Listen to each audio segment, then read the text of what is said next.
Hello again, friends. This is a video about sidechaining in Bitwig. I should say it's primarily about sidechaining in Bitwig because I'm going to talk about some other stuff, but primarily about sidechaining and how I use it for sound design and mixing.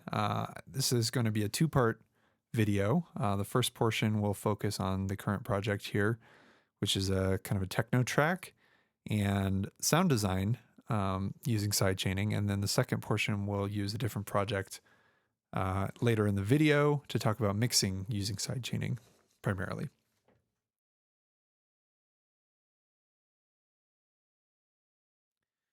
So let me play this track for a moment.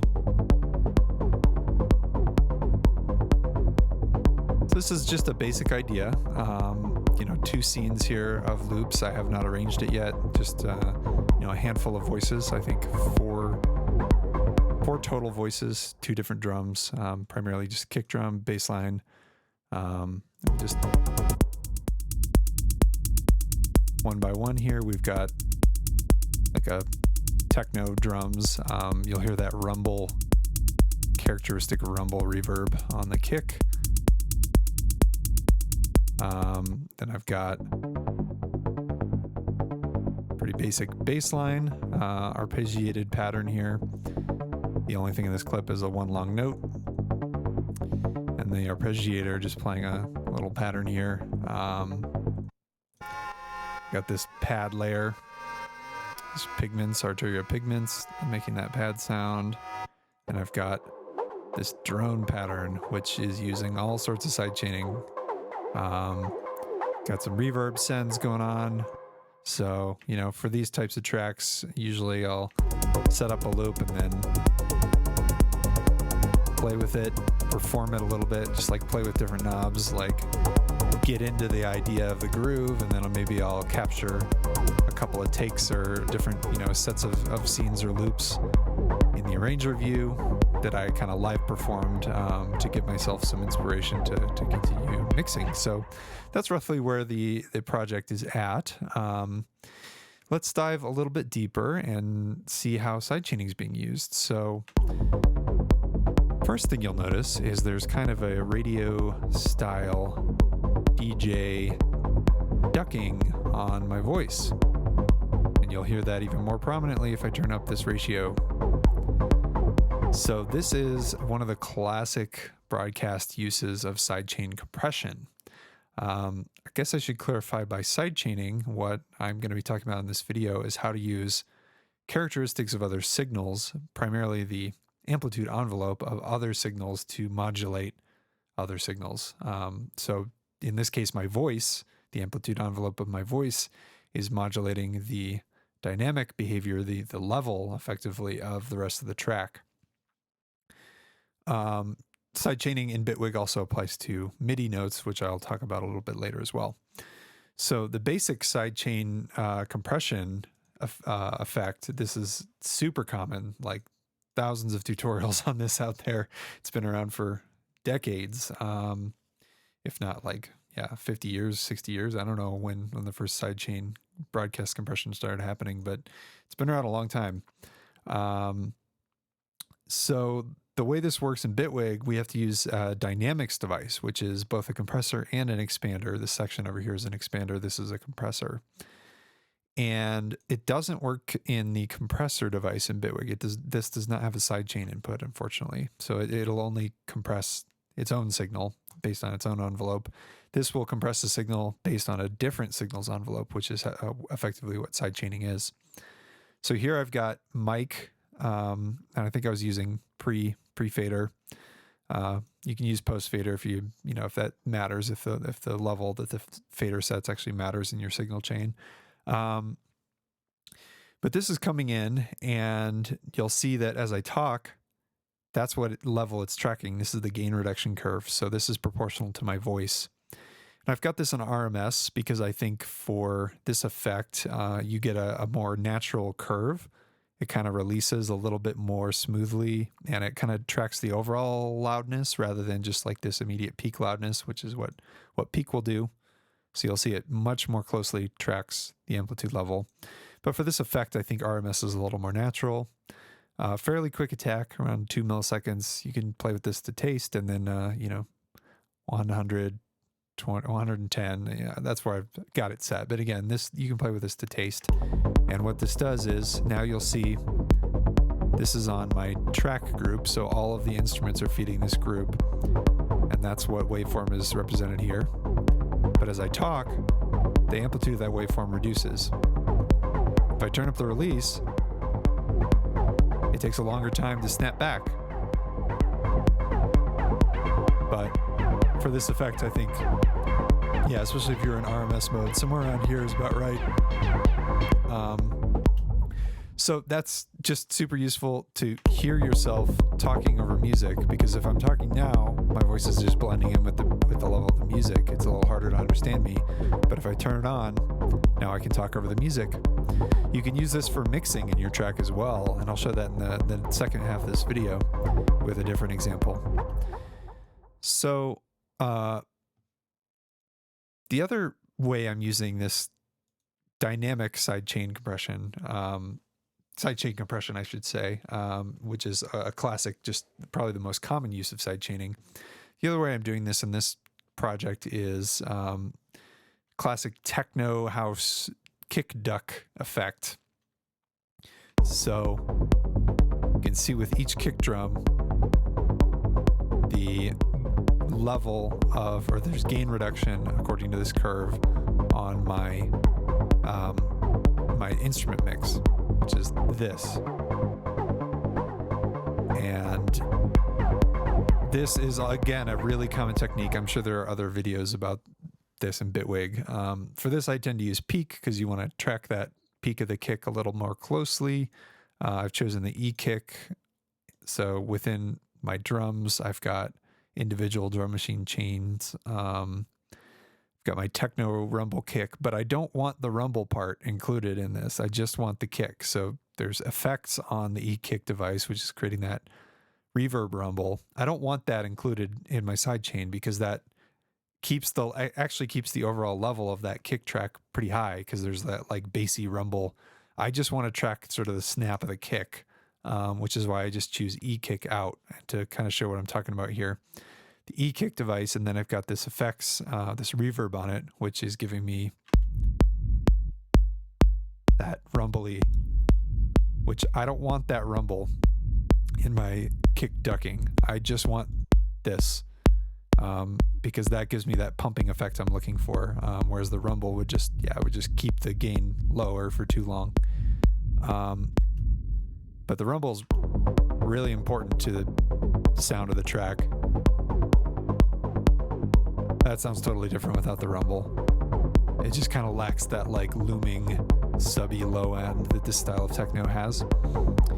So this is just, the Bitwig is just awesome in this way. Despite this menu diving you have to go through to get there, what you can do is go all the way into the drum machine chains, find the particular drum within the drum machine that you want to sidechain against, and choose any of its sort of device outputs. Like even all the way, you can go so far, nests upon nests upon nests, but that's part of the power of Bitwig, despite the clunky menus you have to go through to get here. So E kick out, and then this little drawer lets you put effects on this signal you're using the sidechain. So in this case, I've filtered this kick drum to kind of more of the snap portion here, around like 200 hertz. Some tools like this give you the option to preview and listen to the sidechain input. Bitwig Dynamics does not, unfortunately. So you kind of have to do this, eyeball it. But yeah, this just band passes to sort of like 250 hertz. That way I kind of have the snap of the kick coming in, and I can tailor my release curve to it. So if I increase the release, that doesn't sound like I want that pumping effect. If I turn that off, it doesn't have that like rhythmic pumping.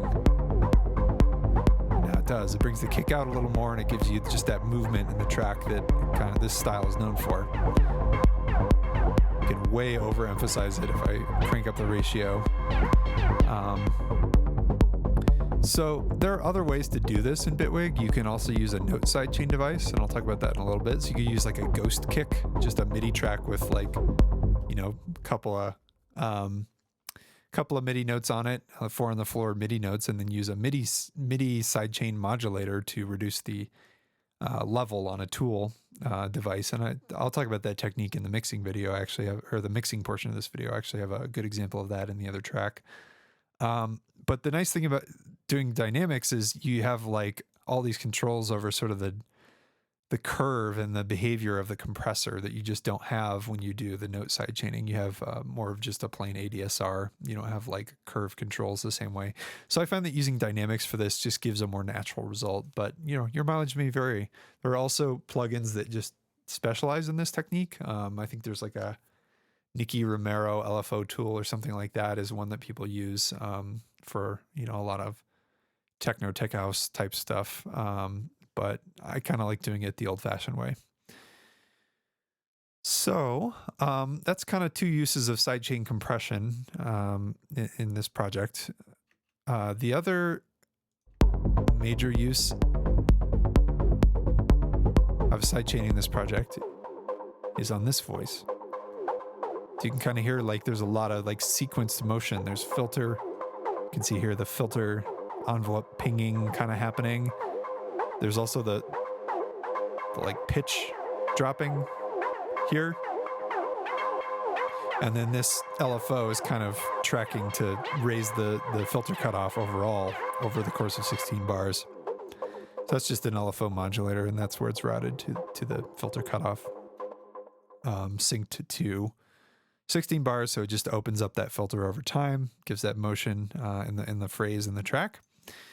These other modulators that I've added, so this is anybody, for the uninitiated, I'll go through this kind of quick.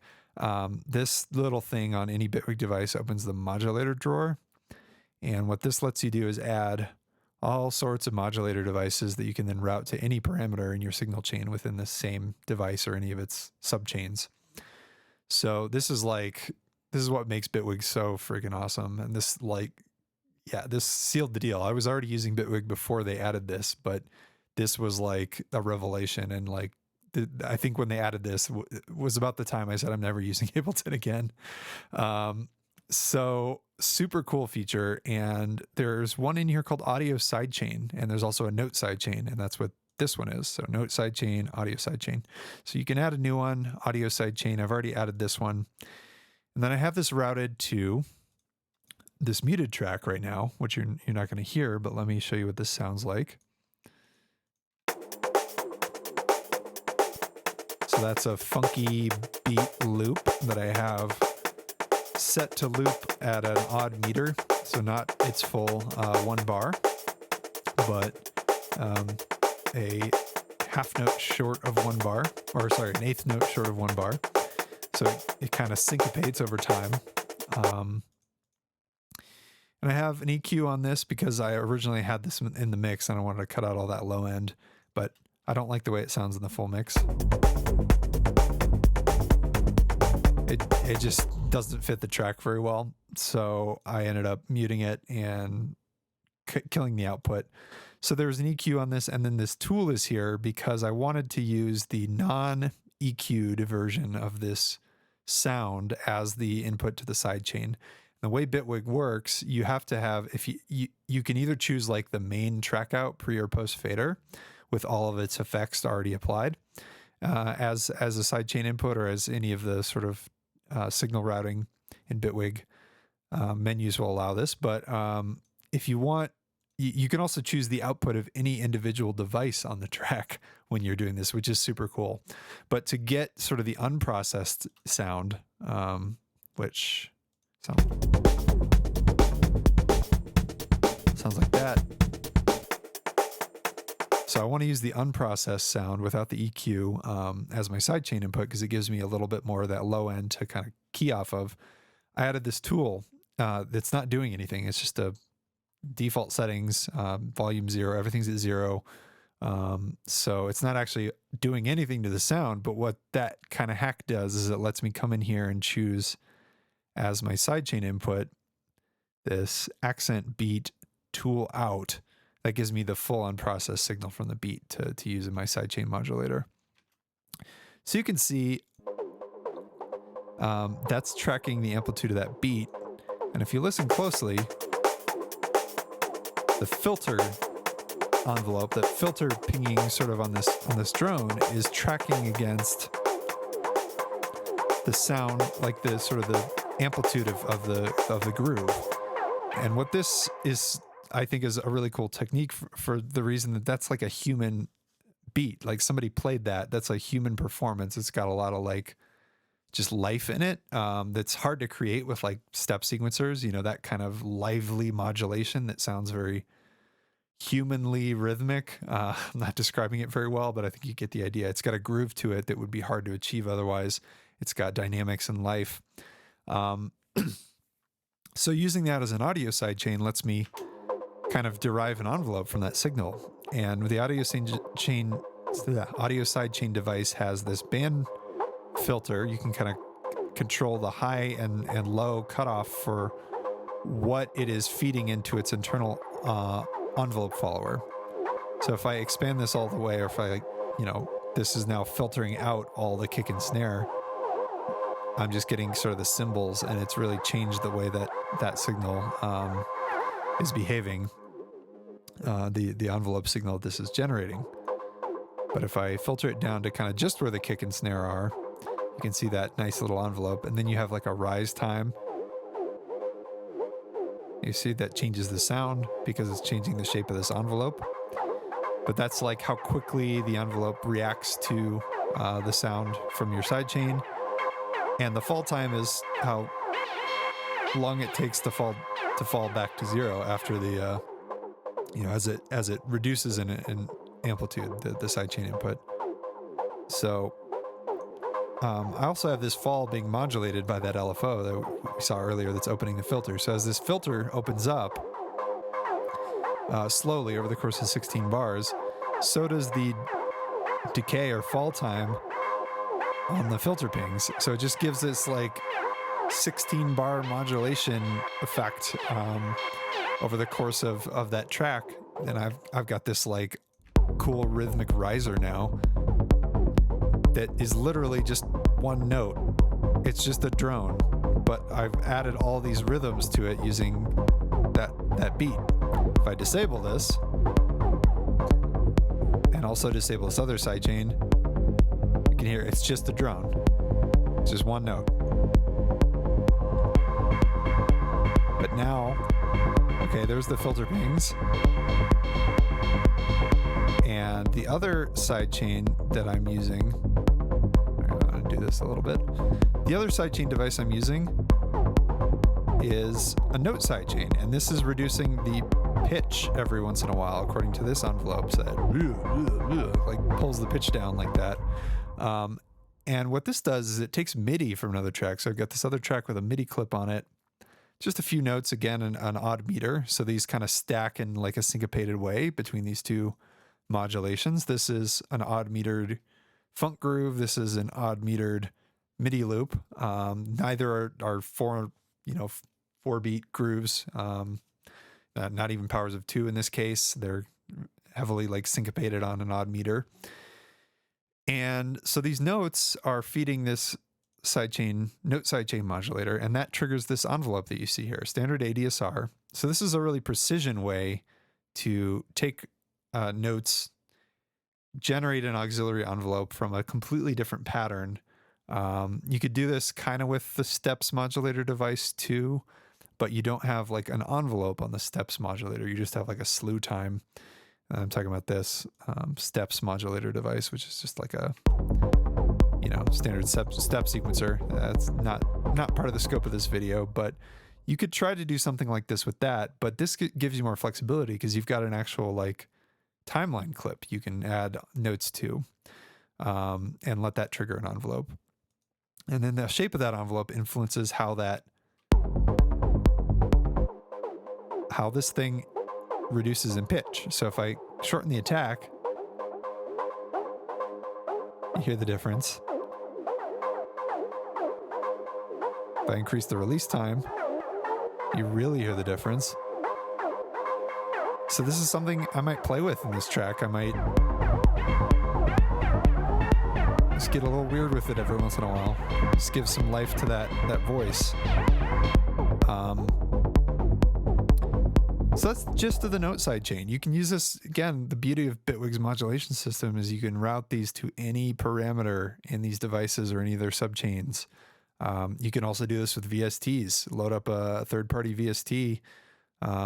Here's a reverb, little plate, but this has a modulator drawer too. And guess what? I could modulate, just toss an LFO in here and modulate the decay time of the reverb. I'm not going to do that because that's going to sound weird. Maybe it'll sound cool. I don't know. But you can do that with third-party plugins. And, you'll see, I'm getting a little sidetracked, but I get excited talking about this stuff. If you add this, look, I've LFO'd this knob with like 2 clicks.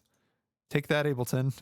Yeah, I know you can do that with Max for Live, but it's way less intuitive in Ableton. This is part of Bitwig just without any add-ons, and it's great. It's so easy.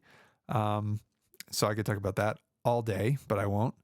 So that kind of like, there's really very little going on in this track, like note-wise. One big drone, pretty simple synth patch with a little sync on a sawtooth oscillator, but I'm modulating the heck out of the filter and this pitch, and that gives me this cool, groovy,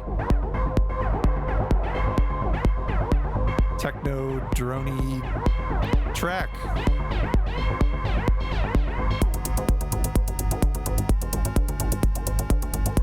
That's just for space. I didn't do any sidechaining or anything like this. This is just presetted pigments that I added to fill in another voice. So start of a techno track, or whatever you're gonna call it. I guess it's pretty much techno. I don't know, genres. Anyway, that pretty much covers the portion of this video talking about using sidechaining for sound design. I'm going to switch gears and switch over to using sidechaining for mixing with a different project.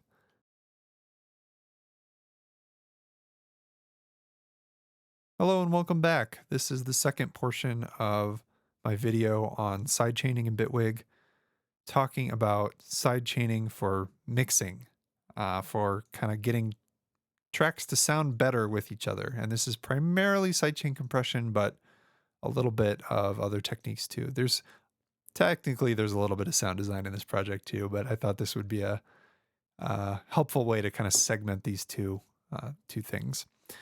So let's go ahead and play this.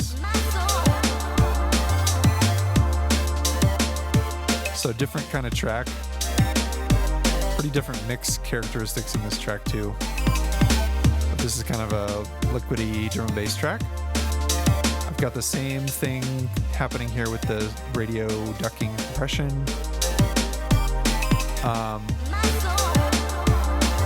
So let's dive into what's going on here. So got a drum beat loop.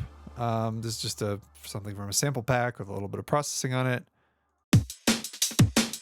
I've got sort of a classic sounding sub bass, nice floaty, liquidy sub bass. Then I've got this group here with my synth tracks, a pad, and this kind of lead sound. And then I've got that vocal sample that you hear every once in a while.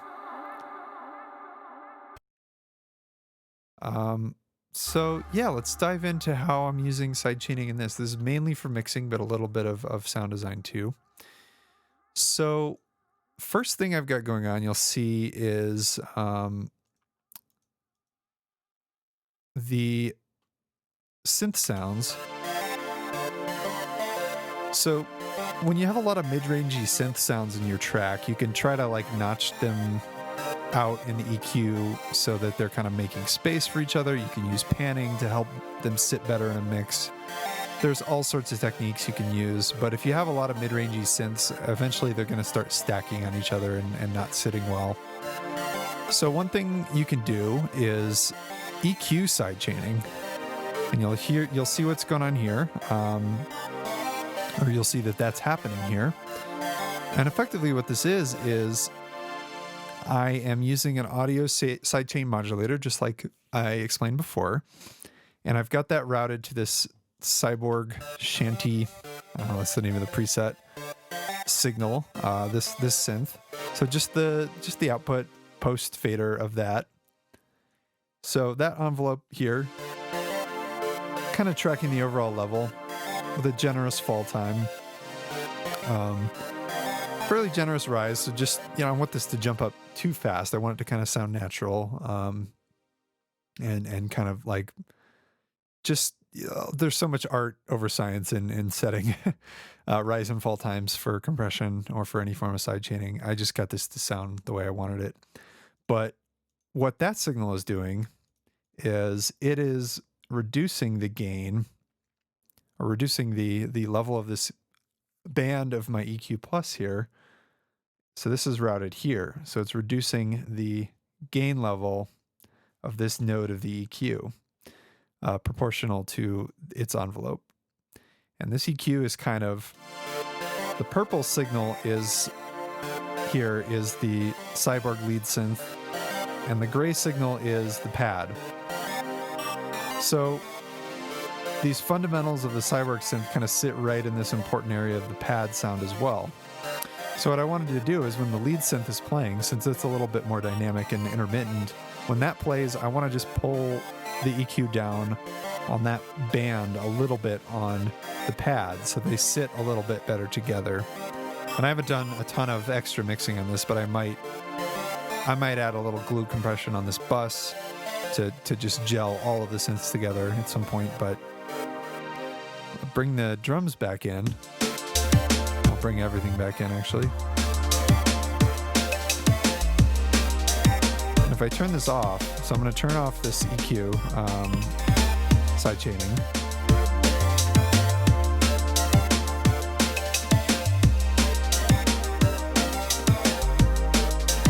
It's pretty darn subtle because I'm not pushing these levels very hard, but hopefully you're able to hear that.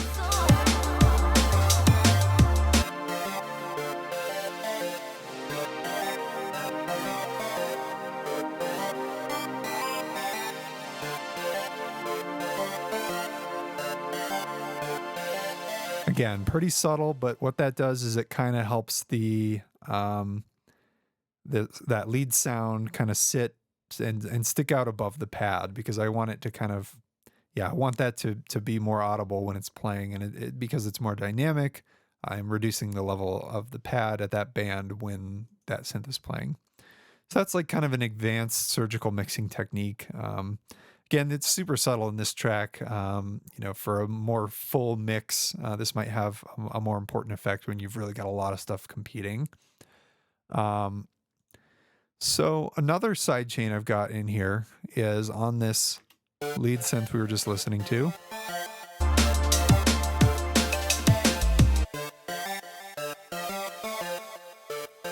I've got a sidechain from the drums. So this audio sidechain coming from the drums, and again I've got this band filtered kind of to just the kick and snare, just to get those nice peaks from the envelope. And I've got that pulling down the wet level on the delay on this synth. So if I turn it off, here you're hearing that delay just kind of stack on the synth.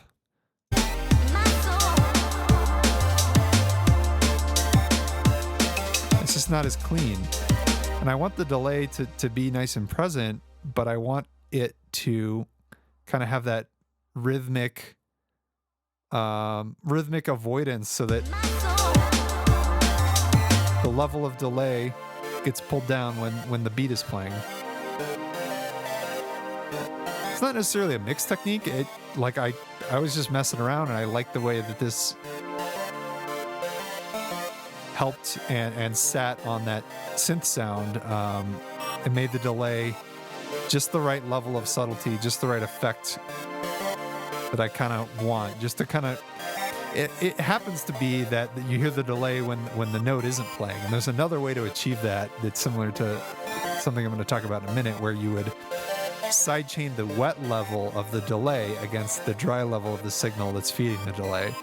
So the delay is always playing, but it gets reduced in volume when the dry is playing. So it kind of fills in the swell when the dry notes stop, the delay kind of comes up and fills in that empty space. And coincidentally, it's kind of what's happening here, but it's technically sidechained off the beat. So again, without it,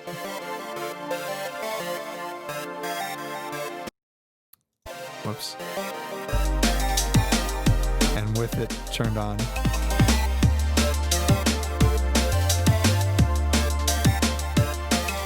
if I have no delay at all, very different sound. So that's a little bit mixing, a little bit sound design with that application of it. So what I was saying earlier about the delay just a minute ago, kind of pulling it down when the dry signal is coming in and then letting the delay sort of fill in the empty space, that's super useful on reverb too. And the way Bitwig's reverb device works makes this really easy to do, which is awesome. So here on this vocal bus, I've got a delay and a reverb, just partial wet, about 43%, 40%, whatever.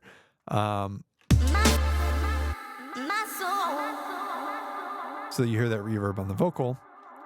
But what's actually happening here is I've got this compressor or dynamics device, and I've got it, fairly long release. I've got a pretty high ratio. So basically when this vocal signal comes in, while the dry vocal signal is nice and loud, what this is doing is it's actually pulling down the wet level of the reverb. So the reverb wetness doesn't sort of drown out the intelligibility of the vocal, but as soon as the dry vocal is done, that swell of reverb comes up because I want it to kind of have that nice lush wet reverb after the fact, after the dry signal ends. This is kind of an advanced mixing technique. You can do a sidechaining. So what I've done here on this dynamics device, this dynamics is in the wet effects drawer on the reverb, which is awesome. I love this aspect of the Bitwig reverb. Any effects you put in here will only apply to the wet reverb signal. So if you want to EQ the wet signal or, do whatever you want to it, in this case, I've got the dynamics device on it. So this is pulling down the wet level, even though the mix of this device in the chain is only 40%. I could still control the wet level, the wet portion of the signal however I want. And I've got this side chained now to, I choose the same track, vocals master, and then I've got it side chained to the output of this delay device. And I happen to have this delay device here. I talked about in the earlier part of the video, Bitwig's routing system needs, if you're going to do something like this, I can't just route the sort of beginning of chain sound of the vocals. I can't use that routing here. I would have to use, you have to use something earlier in the chain. So if I didn't want this delay on here, what I could do is just add a tool. Since the tool by default doesn't do anything to the sound, then I could choose vocals master tool out. That just gives me sort of the beginning of the chain signal unprocessed. But in this case, I've got a delay, and that's fine. I'm just going to use the delay out as the input for the side chaining. So if I turn this off, you can hear that wet reverb kind of overlays the dry vocal in a much more present way.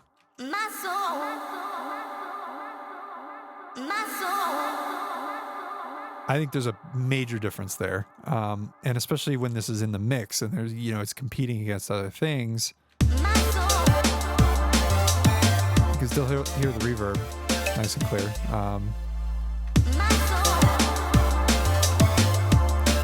But with this turned off, it just gets a little bit more muddied. And this maybe is to taste, but I like the fact that I can hear the sample nice and clear, and then I hear the reverb kind of come up and fill in that extra space, or fill it, act as the tail It's affecting the delayed signal too. So yeah, anytime you're doing a lot of like heavy processing on with reverb on something, you know, big, wet, lush reverb, you can really make it sound like it almost makes it sound louder because it's like kind of a compression effect that you'd get from, you know, a really big room or something like that. I don't know. I'm kind of talking out my ass at this point, but I don't know. Like you can use this signal on it's kind of popular in big room house too, which I don't care for, you know, that sort of big room house EDM-y sound. But like the big powerful leads, those like triplet horn, I don't even know how you describe it. There's like leads in that kind of music. They often use this technique to make them sound super loud, often with over the top compression, and then sidechain duck the reverb, you know, have a big, nice fat reverb on it too, but heavily sidechain the wet level of the reverb when the dry level of the signal plays, so that when the note ends, the dry signal ends, that reverb just swoops in to fill up the rest of the space. Gives it just this big kind of sucking, pumping sound. This is a more subtle version of that I'm using in vocals, obviously here, but yeah, I like that technique for sound design and for mixing. Okay, so here in this other scene, So the idea that we are central. this is just like a breakdown scene in this track. We are the reason there is a You can see here on the synths group, I've got a dynamics device set up, sidechained to the spoken word clip here. That's a Carl Sagan interview quote. And this is very similar to the broadcast technique I'm using on the mic, except I'm not ducking quite as much, and it's not on the full mix. It's only on the synth bus. So the reason for that is because this pad sound and the vocal occupy kind of a similar space in the spectrum, and they kind of interfere with each other if I... So the idea that we are central. I mean, that doesn't sound bad, but it's just kind of a little bit overlapped, that quote in the synth pad. So if I turn this on... So the idea that we are central. It's just clearer that way. That we are the reason there is a universe. You can hear it immediately take effect when I turn it on. It just gets it a little bit quieter on the pad to make a little room for that vocal. So that's a mix technique. You know, I do this as the complexity of a project grows, especially with these mid-rangey layers. You know, you can surgically EQ them. You can, like I was saying earlier, you can do that. You can also, if you have one that you really want to stand out, you can kind of duck the level of some other parts against it. It's good for breakdowns and like really, you know, vocals, especially because the intelligibility of the vocal might be something you're trying to just, you know, promote in that section of the track or make it stick out a little better.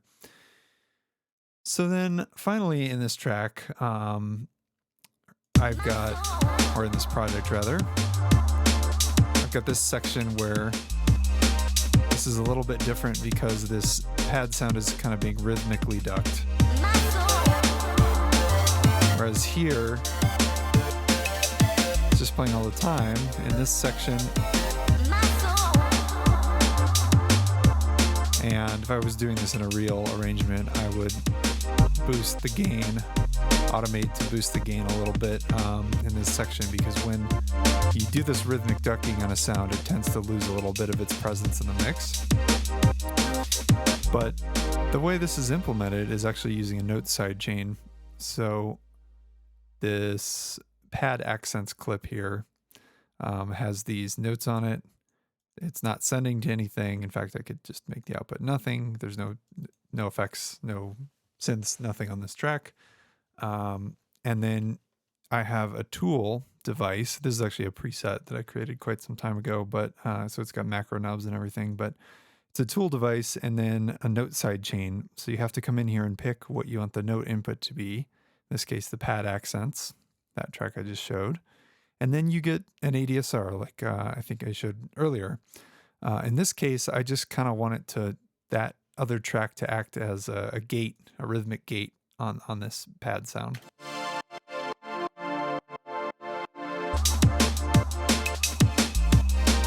And I have control over the depth of that.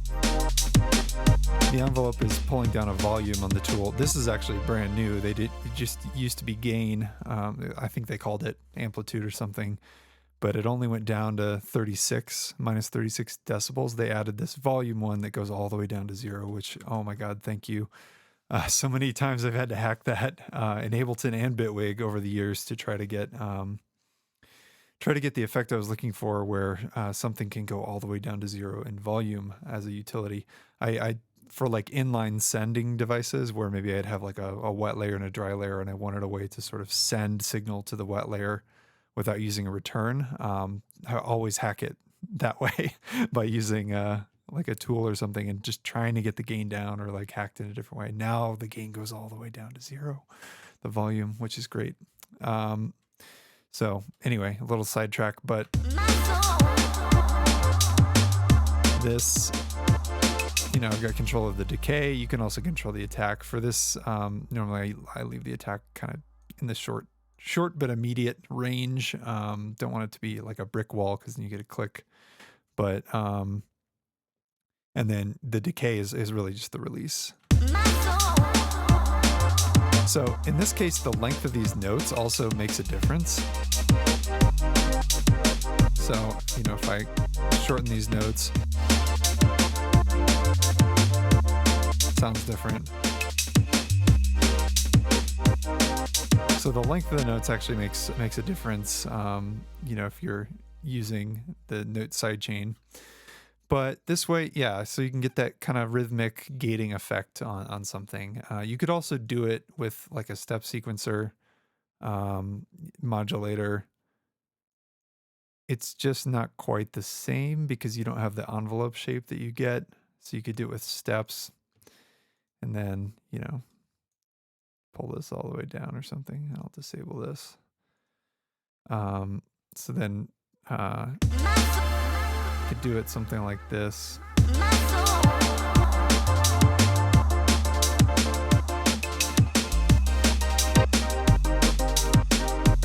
And then add a little slew on it.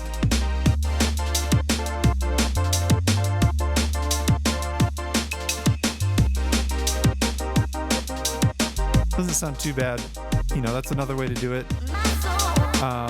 But I think with the note sidechain, you just have more flexibility. You've got the full envelope that you have control over. You stagger the notes however you want. You can kind of, So you just got a little bit more control if you do it that way.